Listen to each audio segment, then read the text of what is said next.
तो हाँ जी, देखो जी, ये इस जातक की विकेश की जन्म कुंडली का चार्ट है। कुंडली इसकी बनी है मिथुन लग्न की। राशि इसकी है सिंह राशि। कुंडली की बात करूं, ग्रह अच्छे भी हैं, कुछ ग्रह इसके खराब भी हैं, जो कि पूरा विस्तार में आपको समझाऊंगा। और जैसे कि मैंने आपके बेटे की पहले कुंडली बनाई थी, उसमें मैंने आपको बता रखा है कि कुंडली में टोटल होते हैं 12 घर, और वो 12 घर यहाँ पे मैंने लिख दिए हैं। एक बार आपको मैं फिर थोड़ा सा रिपीट कर देता हूँ। ये जो एक लिखा है, ये इस जातक का पहला घर, और पहले घर से इसका हम शरीर देखेंगे, हेल्थ देखेंगे, स्वभाव, रंग रूप। दूसरा घर इनके धन जोड़ने का, परिवार का, वाणी का। तीसरा घर छोटे भाई बहन। चौथा घर माता, मकान, वाहन। पांचवा घर बच्चों का। छठा घर शत्रु, रोग, कर्जा। सातवां घर इसकी पत्नी का। आठवें घर से इनकी उम्र। नौवें घर से इनका भाग्य देखेंगे। दसवां घर काम काज का है। 11वां घर लाभ, और 12वें घर से खर्चे देखेंगे। जो कुछ देखना है हमें, वो घर देखना है, और घर का मालिक देखना है। अब बात करते हैं भविष्यवाणी की। इनकी देखो जी, कुंडली में जैसे मैंने आपको बोला, कुछ ग्रह अच्छे हैं, कुछ ग्रह खराब हैं।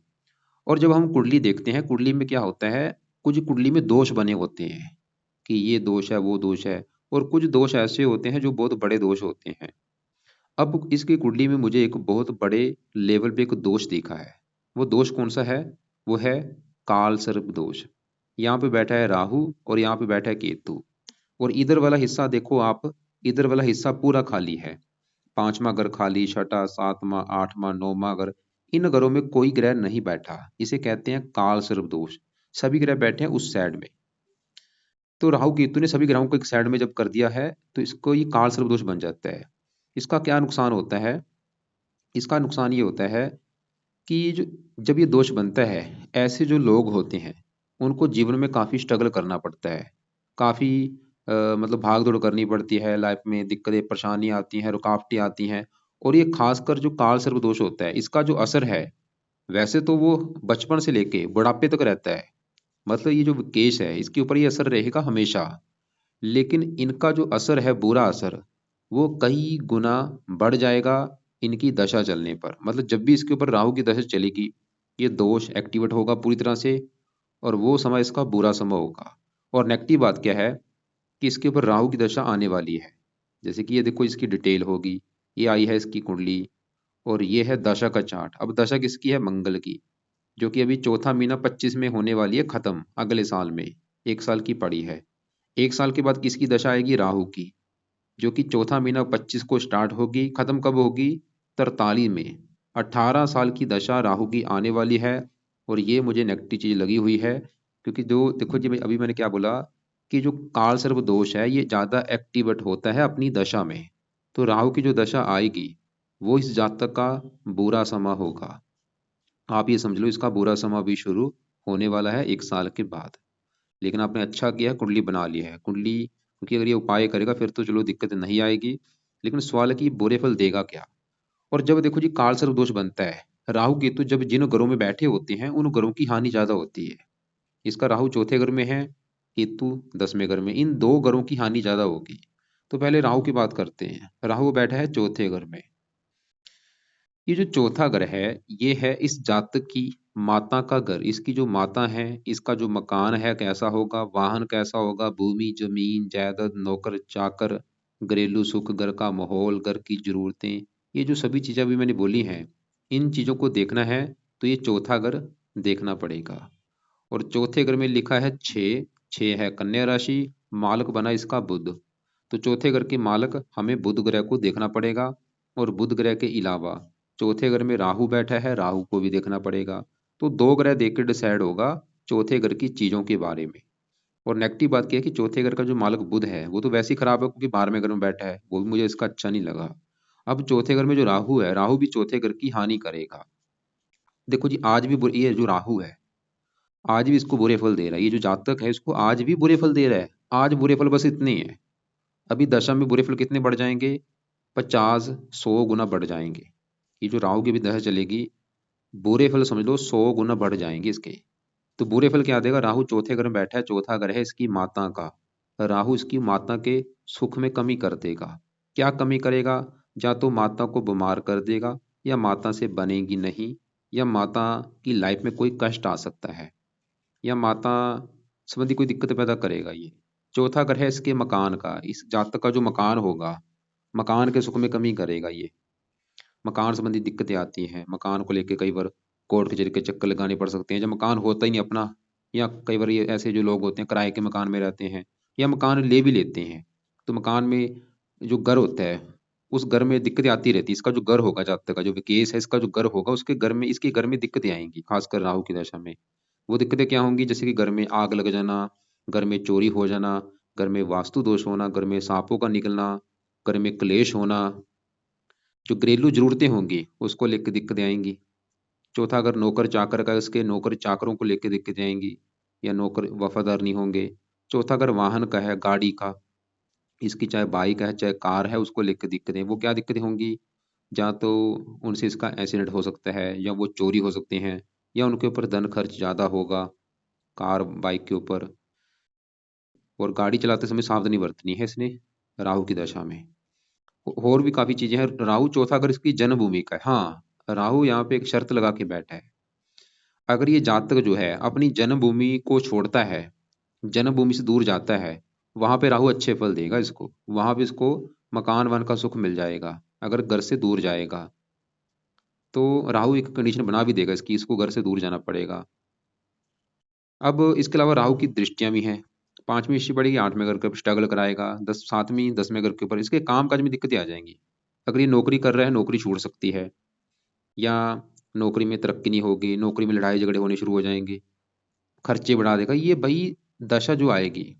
सबसे बड़ी बात क्या है, राहु वैसे अभी जो मैंने बुरे फल बताए हैं, लेकिन ये जो बुरे फल हैं, ये मुझे लग रहा है बुरे फल थोड़े से इसके कम हो जाएंगे, बुरे फल कम हो जाएंगे। क्यों? क्योंकि यहाँ पे राहु चौथे घर में तो बैठा है, लेकिन ये चौथे घर में स्वय राशि में बैठा है। कन्या राशि इसकी है मित्र राशि।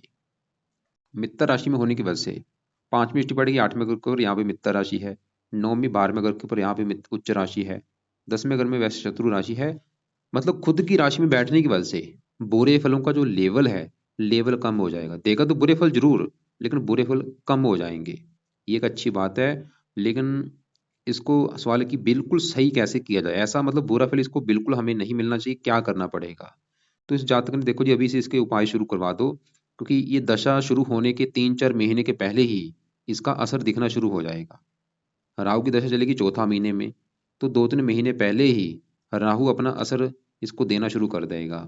इसकी हेल्थ भी खराब कर सकता है, छाती फेफड़े का रोग दे सकता है, ये हृदय का रोग होता है, हृदय का रोग दे सकता है। तो राहु के लिए क्या करना पड़ेगा? पहला जो उपाय है, इस जातक ने राहु कवच का पाठ पढ़ना है। कवच क्या करेगा? रक्षा का काम करता है। रात को रोजाना पढ़ना भी शुरू कर दे, या इसकी ऑडियो लगा के सुन लिया करे।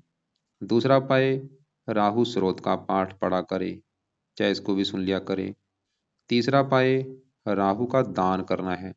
सतनाजे का दान करे, या इसके और भी जो दान है वो दान करे। अगर घर के आसपास कोई पिंगलवाड़ा है, अनाथ आश्रम है, वृद्ध आश्रम है, वहां पे इस जातक ने दान करना है। शनिवार को जाके दान किया करे वहां पे, चाहे पैसे का दान कर दे, चाहे उनको दवाइयां बांट सकता है, चाहे कोई अनाज भेंट कर सकता है। उससे राहु बहुत प्रसन्न होता है। इसके अलावा शिव जी की पूजा उपासना शुरू कर दे करना, शिव जी के मंदिर जाना शुरू कर दे। शिव शिव चालीसा या शिव जी का जो मंत्र है, कोई ना कोई मतलब शिव जी का पाठ इसने रोजाना पढ़ना है। और सुबह शाम 2 टाइम शिव जी के मंदिर जाना शुरू कर दे, क्योंकि शिव जी ही इसकी रक्षा करेगा, क्योंकि राहु शिव जी का भक्त है। इसके अलावा इसको और भी देवी देवताओं का सहारा लेना पड़ेगा। राहु को सही करना है, हनुमान जी के मंदिर भी जाया करे। और इसके अलावा शनि देवता की भी पूजा उपासना से राहु अच्छा होता है। मैं ये नहीं बोलूँगा कि सभी के मंदिर जाए, लेकिन शिव जी बेस्ट है, उसका तो जरूर जानना है। इसके अलावा हनुमान जी हो गया, माता दुर्गा जी की पूजा उपासना से भी राहु अच्छा होता है। और आपको देखो जी, मैं राहु के उपाय वाली वीडियो भेज दूंगा, उसको देख लेना कि राहु के उपाय क्या होते हैं जब उसकी चलती है दशा। वो उपाय जरूर देख लो वीडियो, उसमें से भी जो उपाय सही लगे वो आप करना। और एक मैंने 25 उपाय वाली राहु की वीडियो बना रखी है, उसको भी आप एक बार देख लेना। तो अब देखो जी, क्योंकि जो काल सर्प दोष है वो राहु केतु दोनों की वजह से बना है। तो राहु तो बैठा है चौथे घर में, चौथे घर की हानि ज्यादा करेगा। ऐसे केतु 10वें घर में है, ये 10वें घर की हानि करता रहेगा। 10वां घर काम काज का है, पिता, सरकार, मान प्रतिष्ठा। ये काम काज में दिक्कतें पैदा करता रहेगा, सरकारी कामों में दिक्कतें, मान प्रतिष्ठा में कमी। इसको केतु का भी एक दो उपाय करना पड़ेगा। तो केतु का उपाय क्या है?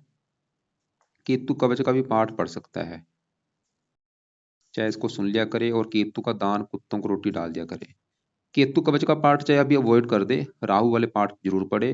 केतु कवच का अगर इसको लगता है कि मैं पढ़ सकता हूँ, पढ़ लिया करे। अगर इसको लगता है कि ज्यादा हो जाएंगे, 2 पाठ हैं पहले ही, तो इसको चाहे अभी मत पढ़े, कल दान इसका जरूर करे, केतु का दान, कुत्तों को रोटी जरूर डाला करे। अब इसके देखो जी, क्योंकि जो राहु है, मैंने क्या बोला था, राहु चौथे घर में, चौथे घर की कर रहा है हानि, कि माता, मकान, वाहन, भूमि, जमीन, जायदाद, नौकर चाकर, इनको लेके आएंगी दिक्कतें, परेशानियां। लेकिन आपको मैंने बोला था चौथे घर का जो मालक बुध है, क्योंकि चौथे घर में लिखा है 6, जो कि कन्या राशि, मालक बुध, हमें बुध को भी देखना पड़ेगा भाई कि वो कैसा है। और वो भी मुझे अच्छा नहीं लगा। क्यों?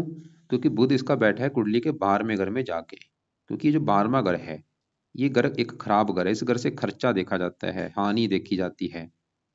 खर्चा, हानि, दान, दंड, हॉस्पिटल, पागलखाना, विदेश यात्रा, जेल यात्रा, हत्या, आत्महत्या, ये खराब चीजें 12वें घर से देखते हैं। इसकी वजह से बुध मुझे अच्छा नहीं लगा।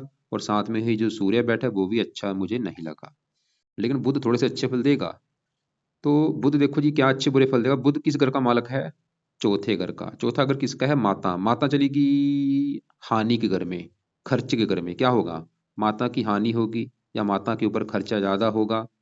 चौथा घर मकान। मकान, हानि, खर्च। मकान के ऊपर या तो खर्चा होगा या मकान की हानि होगी। वाहन, हानि, वाहन की हानि होगी। भूमि, जमीन, जायदाद चलेगी चौथे घर में, इनके ऊपर खर्चा होगा या इनकी हानि होगी।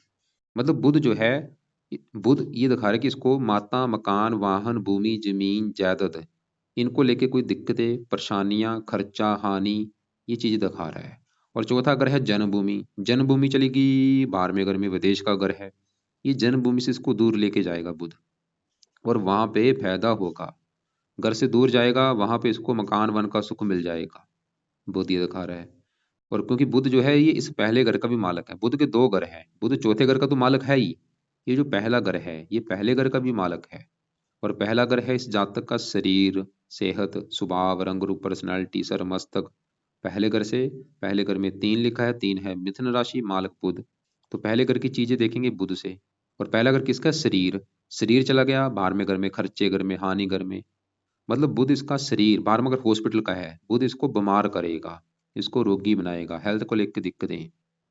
और लग्नेश भी है, ये लग्नेश है, लगन दोष बनाया, अस्त भी बैठा है, लगन दोष की वजह से लाइफ में स्ट्रगल करना पड़ेगा, आगे बढ़ने में दिक्कतें। बुध बुध बिजनेस का कारक है, अगर ये बिजनेस कर रहा है बिजनेस में दिक्कतें पैदा करता रहेगा।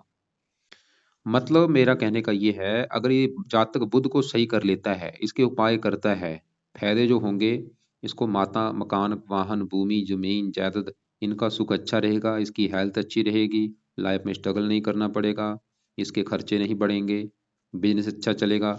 तो बुध के लिए देखो जी 2-3 उपाय हैं, वो सुबह के टाइम करने हैं।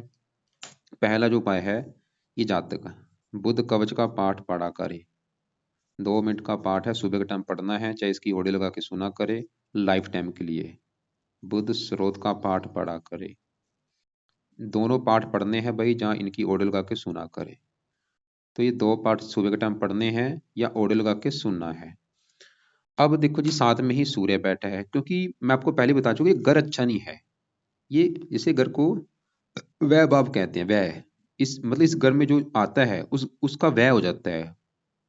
बुध जिन चीजों का कारक है, उन चीजों का भी व्यय होगा। जैसे बहन का भी कारक होता है, बुआ का कारक है, उनका भी व्यय होगा, उनको भी लेके दिक्कतें पैदा कर सकता है। बेटी का कारक होता है, बेटी की हानि कर सकता है। अब यहाँ पे साथ में सूर्य बैठा है भाई, ये कैसा है?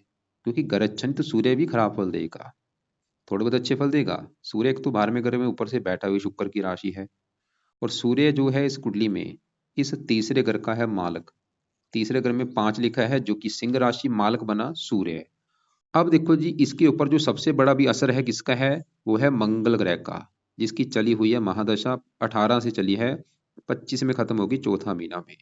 तो मंगल का इसके ऊपर बड़ा असर है। बाकी बचा 20% इसके ऊपर असर है सूर्य का, जिसकी चली हुई है अंतरदशा। चौथा महीना 24 से चली है, 9वां महीना 24 में खत्म होगी, छोटी सी दशा है। और ये जो सूर्य की भी दशा है, ये सूर्य उसको अच्छे फल नहीं देगा। अभी सूर्य की दशा में क्या होगा, सूर्य 12वें घर में बैठा है, तीसरे घर का मालक है पराक्रम का, पराक्रम भंग योग बना है, पराक्रम में कमी कर देगा, साहस में कमी कर देगा। सूर्य इसके खर्चे बढ़ाएगा, जिसका कारक है ये पिता का कारक। अभी सूर्य की दशा में पिता संबंधी दिक्कतें पैदा कोई कर सकता है, सरकारी कामों में दिक्कतें पैदा कर सकता है, मान प्रतिष्ठा में कमी कर सकता है, आंखों में कोई कष्ट दे सकता है, राइट आंख में। और तीसरा, अगर इसके छोटे भाई बहन, अगर इसका कोई छोटा भाई बहन है उसको लेके दिक्कतें पैदा कर सकता है। तो सूर्य का उपाय जब तक दशा है, 9वां महीना 24 तक, तब तक कर सकता है, बाद में चाहे छोड़ दे। लेकिन देखो जी, राहु जो है, एक तो ये चौथे घर में बैठा है बुध की राशि में, एक नक्षत्र भी होता है कि किस नक्षत्र में बैठा है। तो राहु बैठा है सूर्य की नक्षत्र में और सूर्य बैठा है 12वें घर में। इसलिए मैं बोलूंगा सूर्य का उपाय तो करता रहे। सूर्य का जो पाठ है वो ये पाठ है, सूर्य कवच का पाठ। ये कवच का पाठ इस जातक ने पढ़ते रहना है, इसको छोड़ना नहीं। दूसरा उपाय सूर्य का, सूर्य को जल देना है, सुबह के टाइम रोजाना सूर्य को जल दिया करे। और तीसरा उपाय, हर संडे को सूर्य की वस्तुओं का दान कर दिया करे। तो 3 उपाय आप लिख लो। एक तो सूर्य कवच का पाठ डेली पढ़ना है सुबह के टाइम, जहाँ उसको सुनना है। सूर्य को जल देना है सुबह के टाइम रोजाना। और सूर्य का जो दान हर संडे को करना है सुबह के टाइम। जिस दिन संडे होगा सुबह के टाइम, जब सूर्य निकल निकल रहा होता है, उसी समय लाल रंग की वस्तुएं लेके ये दान कर सकता है। और दान करते समय सूर्य का मंत्र जप करते करते दान कर देना है। अब आगे बढ़ते हैं। हमने इसका देखो जी राहु देखा, सूर्य बुध देख चुके हैं। अब यहाँ पे इसके एक पहले घर में जो गुरु दिखते हैं, गुरु इसका काफी अच्छा है, जो कि बड़े लेवल पे अच्छे फल देगा। गुरु इस कुंडली में एक तो इस घर का मालक है 7वें घर का, 7वां घर है इसकी पत्नी का घर। पत्नी का सुख देखना है 7वां घर, 7वें घर में लिखा है 9, 9 है धनु राशि, मालक बना गुरु। तो सात पत्नी के लिए 7वें घर के मालक गुरु को देखना पड़ेगा। और गुरु इस कुंडली के इस 10वें घर का भी मालक है। 10वां घर देखो जी इसके काम काज का है, पिता का है, सरकार मान प्रतिष्ठा, ये चीजें अगर देखनी है 10वें घर के मालक। 10वें घर में क्योंकि 12 लिखा है, मीन राशि, मालक गुरु है, हमें गुरु को भी देखना पड़ेगा। और गुरु के अलावा 10वें घर में केतु बैठा है, उसको भी देखेंगे। और राहु की दृष्टि है 10वें घर के ऊपर, उसको भी। तो राहु हमने देखा है वो 10वें घर को खराब करेगा अपनी दशा में, कि कामकाज में दिक्कतें, सरकारी कामों में दिक्कतें। 10वें घर में केतु भी 10वें घर को खराब कर रहा है कि कामकाज में दिक्कतें आएंगी, पिता संबंधी दिक्कतें। लेकिन 10वें घर का जो मालक गुरु है वो फिर भी अच्छा है। वो पहले घर में बुध की राशि में बैठा है, गुरु काम का चला गया सर के ऊपर, गुरु फिर भी ये दिखा रहा है कि भाई इसका काम काज का सुख अच्छा रहेगा, सरकार का सुख अच्छा, मान प्रतिष्ठा अच्छी। लेकिन देखो जी वही बात है, क्योंकि मेन है दशा। मान लो आज इसके ऊपर गुरु की दशा होगी तो गुरु अच्छे फल देगा काम काज के लिए, क्योंकि दशा भी राहु की आएगी, उसकी चलेगी ज्यादा। राहु अपनी चलाएगा अपनी दशा में। तो फिर भी गुरु की वजह से थ्रो फिर भी मतलब काम का चलता रहेगा, पिता के लिए अच्छा है, सरकार मान प्रतिष्ठा। गुरु, अब देखो जी बुध जो है वो पहले घर का मालक 12वें घर में बैठा है। बुध तो ये दिखा रहा था कि हेल्थ खराब कर देगा, शरीर खराब कर देगा, लेकिन पहले घर का गुरु जो पहले घर में बैठा है, गुरु फिर भी पहले घर का अच्छा करता रहेगा। गुरु मतलब हेल्थ अच्छी रखेगा, स्वभाव अच्छा, रंग रूप अच्छा, इसको धार्मिक बनाएगा। गुरु धर्म का कारक है, ये जातक धार्मिक भी होगा, परोपकारी, दानी, विद्वान, गुणी होगा, समझदार होगा। गुरु 7वीं दृष्टि से अपने घर को देख रहा है, 7वें घर को, पत्नी के लिए अच्छा है, पत्नी का सुख अच्छा दिखा रहा है, पत्नी के आने के बाद इसको फायदा होगा। 5वें घर को देख रहा है, संतान के लिए अच्छा है। 9वें घर, गुरु अच्छा है, खासकर गुरु की बड़ी दशा अच्छी होगी। जब भी छोटी दशा या बड़ी दशा चलेगी वो अच्छा है। बैठा भी 17 डिग्री का है, जुबान बैठा है पूरा। आपने मुझे बताया था कि इस जातक ने पहने हैं 4 रत्न। बुध का पन्ना पहन रखा है, इसका शुक्र का पहन रखा है, नीलम पहन रखा है, गोमत पहन रखा है। पहले समझो रत्न काम क्या करता है। रत्न क्या होता है, ये जो पीछे इनके नंबर लिख रखे हैं, देखो ये नंबर क्या है, इनकी पावर है। तो जो रत्न होता है इनकी पावर को बढ़ाता है। जैसे कि इसने राहु का गोमत धारण कर लिया, तो राहु बैठा है 8 डिग्री का, इसकी पावर बढ़ जाएगी। गोमत धारण कर लिया, इसकी समझ लो 8 को इसने कर दिया 20। अब गोमत धारण करने से क्या होगा, पावर बढ़ जाएगी। और पावर बढ़ने से क्या होगा, क्योंकि राहु बुरे फल दे रहा है, तो बुरे फल समझ लो 50 गुना बढ़ जाएंगे। ऐसे भाई रत्न धारण नहीं होगा। मतलब इसका गोमत भूल के धारण मत करो, ये तो इसको उल्टा टांग देगा। बुरे फल इतने बढ़ जाएंगे कि बंदा परेशान हो जाएगा। तुरंत इसका गोमत उतार के रख दो। इसने बुध का पन्ना भी पहन रखा है, जो कि 12वें घर में बैठा है। इसका भी भाई, खाली देखो लोग क्या सोचते हैं कि ये लग्नेश है बुध, पंचमेश शुक्र है, भाग्य शनि है, धारण कर लो भाई, त्रिकोण के रत्न धारण कर लो। लेकिन डिपेंड करता है प्लेसमेंट के ऊपर कि ग्रह बैठे कहाँ पे है। ठीक है बुध लग्नेश है, लेकिन बैठा ही खराब घर में है, उसका रत्न धारण नहीं होगा। क्योंकि बुध का पन्ना दान करने से क्या होगा, बुरे फल बढ़ जाएंगे, क्योंकि वो वहां पे बैठ के बुरे फल दे रहा है। तो बुध का पन्ना भी रत्न धारण नहीं होगा। इसने शुक्र का भी रत्न दान कर रखा है। शुक्र रत्न धारण वैसे कर सकता है क्योंकि शुक्र इसका फिर भी अच्छा है। शनि का नीलम भी कर सकता है। वो भी कर सकता है, लेकिन थोड़ा सा क्योंकि रत्न क्या करता है, पावर को बढ़ाता है। अब देखो जी, शनि ऐसा नहीं कि बिल्कुल 100 में से 100% अच्छे फल दे रहा है, वो थोड़े से बुरे फल भी दे रहा है। तो नीलम धारण करने से क्या होगा, थोड़े से बुरे फल भी बढ़ेंगे। रत्न क्या करता है, अच्छे फल भी बढ़ाता है, बुरे फल को भी बढ़ा देता है। जैसे शुक्र का रत्न दान कर लिया, अब मैं शुक्र के बारे में बताता हूँ। 1 डिग्री का बैठा है, रत्न दान करने से क्या होगा, पावर बढ़ेगी। शुक्र है 5वें घर का मालक। 5वां घर इसकी संतान का, पढ़ाई, बुद्धि। 5वें घर में 7 लिखा है, तुला राशि, मालक शुक्र। संतान के लिए देखा जाएगा शुक्र को, जो कि बैठा है दूसरे घर में, धन के घर में। संतान चली गई धन के घर में, संतान पैदा होने के बाद भी धन आना शुरू होगा, संतान भी धनी होगी, उससे भी धन मिलेगा। संतान का सुख अच्छा है, क्योंकि गुरु भी इस घर को देख रहा है। पढ़ा लिखा होगा ज्यादा, बुद्धिमान। शुक्र भी मतलब शुक्र इस कुंडली में 12वें घर का भी स्वामी, जहाँ पे 2 लिखा है, खर्चा। शुक्र देखो जी, थोड़ा सा इसका जो बुरा फल है, धन खर्च भी कराएगा इसका, धन खर्च भी होगा। अब यहाँ पे इसका जो ओपल दान कर रखा है, अच्छे फल भी बढ़ेंगे, बुरे फल भी बढ़ जाएंगे। लेकिन अब सवाल है कि इसका रत्न ओपल धारण कर सकता है या नहीं। तो वैसे इसका देखो जी, ओपल तो धारण कर सकता है, लेकिन बुध का और नीलम, इसका राहु का, बोल के रत्न धारण मत करे। इसने नीलम भी कर रखा है। और शनि, अगर शनि की मैं बात करूं, ये 8वें घर का भी स्वामी है, 9वें घर का। 9वां घर तो चलो एक अच्छा घर है, भाग्य घर। 8वें घर से क्या देखा जाता है, मृत्युतल कष्ट, लंबी बीमारी, दुर्घटना, गुप्त रोग। ये जो शनि है, इन चीजों को भी एक्टिवेट कर देगा। तो मैं इसको बोलूंगा नीलम भी धारण मत करे। खाली करना है शुक्र रत्न दान कर ले, बाकी रत्न भाई धारण मत करे। तो यहाँ पे थोड़ा सा विस्तार में समझाता हूँ। तीसरे घर में जो शनि, चंद्रमा, मंगल है। अब देखो जी, इसके ऊपर जो बड़ी दशा है मंगल की चली हुई है 18 से। सवाल है कि मंगल कैसा है। मंगल वैसे तो मार्केश है, ये 6ठे घर का भी मालक है और 11वें घर का। 6ठा घर शत्रु, रोग, कर्जे का। और 11वां घर है लाभ का, लाभ, इच्छा पूर्ति। 11वें घर में एक लिखा है, मेष राशि, मालक मंगल। मंगल वैसे फिर भी तकरीबन अच्छे फल देगा, क्योंकि वो तीसरे घर में, यहाँ पे सूर्य की राशि है मित्र राशि। मतलब लाभ चला गया मेहनत के घर में, तीसरा। मंगल ये दिखा रहा है कि जातक खुद की मेहनत के बल पर धन कमाएगा, आमदन बढ़ाएगा, इच्छाएं पूरी करेगा। मंगल इसको मेहनती बनाएगा, साहसी बनाएगा, उद्यमी बनाएगा। मंगल ये दिखा रहा है। साथ में चंद्रमा बैठे से ये महालक्ष्मी योग भी होता है, क्योंकि चंद्रमा इस दूसरे घर का मालक है, जहाँ पे दूसरे घर में 4 लिखा है, कर्क राशि, मालक चंद्रमा। दूसरा घर धन जोड़ने का, धन चला गया तीसरे घर में, मेहनत के घर में।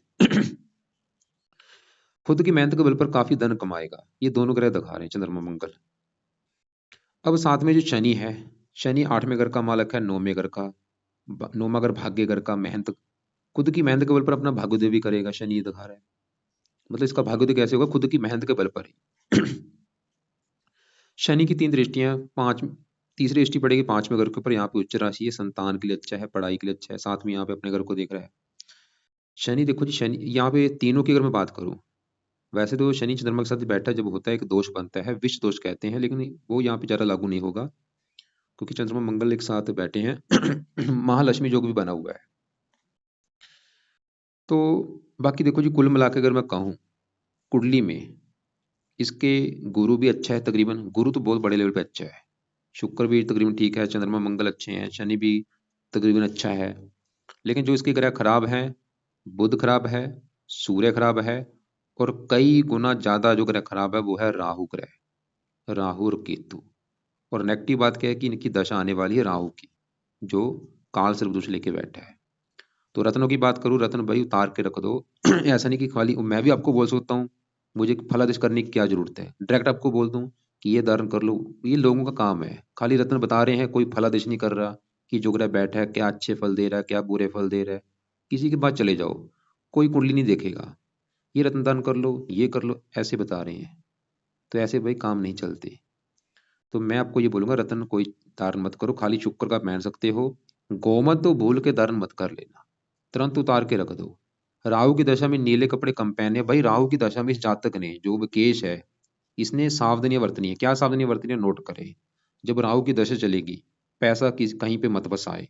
कोई बिजनेस शुरू नहीं करना पैसा लगा के, कोई घर नहीं लेना, कोई जमीन नहीं खरीदनी उस समय। कम से कम 1-2 साल दशा पहले देखेगा, उस दशा को देख फेस करेगा। 1-2 साल के बाद जब ये उपाय करेगा, मतलब ये नहीं कि दशा चली उसी समय सोचे कि मैं घर ले लेता हूँ, प्रॉपर्टी ले लेता हूँ, गाड़ी ले लेता हूँ, बिजनेस शुरू कर लेता हूँ। नहीं, पैसा इसका डूब जाएगा। संभल के रहना, लोगों से लड़ाई झगड़े नहीं करने, अपनी वाणी मतलब कंट्रोल करनी है। फालतू में नहीं बोलना, प्यार से बोलना है, कम बोले, प्यार से बोले। और भगवान का सहारा लेना है, जितना ज़्यादा मतलब धर्म को टाइम देगा अपना, सुबह शाम एक टाइम रख ले, 24 घंटे में आधा घंटा सुबह जाए मंदिर गुरुद्वारे में, जो भी इसका है धर्म, शाम को जाए, जो मैंने पाठ बोले वो तो करने ही है, शिव जी के मंदिर जाए, हनुमान जी की पूजा उपासना करे, तब जाके राहु इसको कष्ट नहीं देगा। नीले कपड़े बंद कर दे। और बाकी एक बार मैं फिर रिपीट करता हूँ मैंने क्या क्या बोला है। तो सुबह के टाइम इसके जो उपाय हैं अभी वर्तमान में, एक तो सुबह के टाइम बुध कवच का पाठ पढ़ा करे, चाहे इसको सुन लिया करे, बुध स्रोत का पाठ पढ़ा करे चाहे सुन लिया करे, और करता रहे, ये सुनता रहे लंबे समय के लिए। सूर्य कवच का पाठ पढ़ता रहे, ये भी छोड़ने, तीनों पाठ छोड़ने नहीं है। और जब तक इसकी मंगल की दशा है, चौथा महीना 25 तक, एक काम करना है, हनुमान जी का पाठ सुबह के टाइम पढ़ लिया करे। और ये हनुमान जी का पाठ भी मैं बोलूंगा छोड़े मत, करता रहे, क्योंकि राहु भी हनुमान जी की पूजा उपासना वाले बंदे से डरता है, क्योंकि हनुमान जी को ये वरदान है, जो उसकी पूजा उपासना करेगा राहु उसको कष्ट नहीं देगा। तो हनुमान जी का भी पाठ सुबह के टाइम पढ़ लिया करे, चाहे इसको सुन लिया करे, हनुमान जी का जो भी पाठ है। और रात के समय राहु कवच, राहु स्रोत, और रात के समय शिव जी की पूजा उपासना जब भी इसका टाइम लगे, चाहे सुबह कर ले चाहे शाम को कर ले, ये दोनों पाठ पढ़ने हैं रात के समय। बाकी केतु कवच का पाठ अभी चाहे रहने दे, बाद में शुरू कर देगा 1-2 साल के बाद, लेकिन केतु का दान शुरू कर दे, कुत्तों को रोटी डाला करे। राहु का भी दान सतनाजे का शुरू कर देगा, पंछियों को डाला करे। बाकी फिर भी आपके जो सवाल होंगे, कोई बात समझ ना लगी हो, लिख लेना, कॉल करके आप मुझे पूछ लेना, दोपहर 1-2 के बीच में या शाम 6-7 के बीच में।